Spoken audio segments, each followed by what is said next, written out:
They're getting these mixed messages. Is there going to, I mean, recession, no recession, recession, no recession? We aren't getting a straight answer on what this administration thinks. Right. And I've never seen a president or vice president come out and say we're about to have a recession. I mean, the last time anybody did that was Jimmy Carter. And we know how that went. Political price for doing so. And all this economic news as new NBC News polling shows Americans are not happy with President Trump's handling of the economy so far. And former Republican Congressman from Pennsylvania, Charlie Dent. Congressman Dent, Trump has never fared this poorly on the economy in a national NBC News poll. In fact, he's never been underwater. Of course, he's slammed polls before. He likes them when they're good. If polling reaches a critical mass, do you see him changing course at all, especially when this is supposed to be his issue?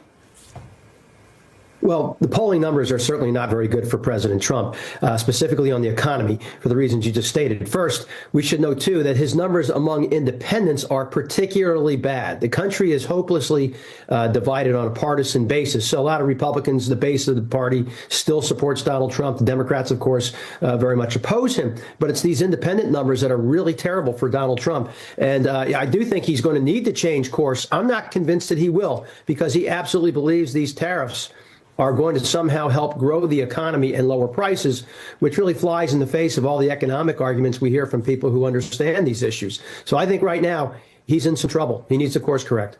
Yeah, one other note that I had highlighted on my sheet, 54% of Americans say that the country's headed in the wrong direction right now. Senator Trump won the election largely because Americans weren't happy with the state of the economy under the Biden administration. Trump is now at his weakest on what has been one of his strongest issues. Right. How do Democrats pounce? Can they? I think they absolutely can, but I don't think they can pounce by just simply pointing to the price of eggs today, because there's a lot of things that are going on. I think what the Democrats need to constantly do over and over is not necessarily talk about just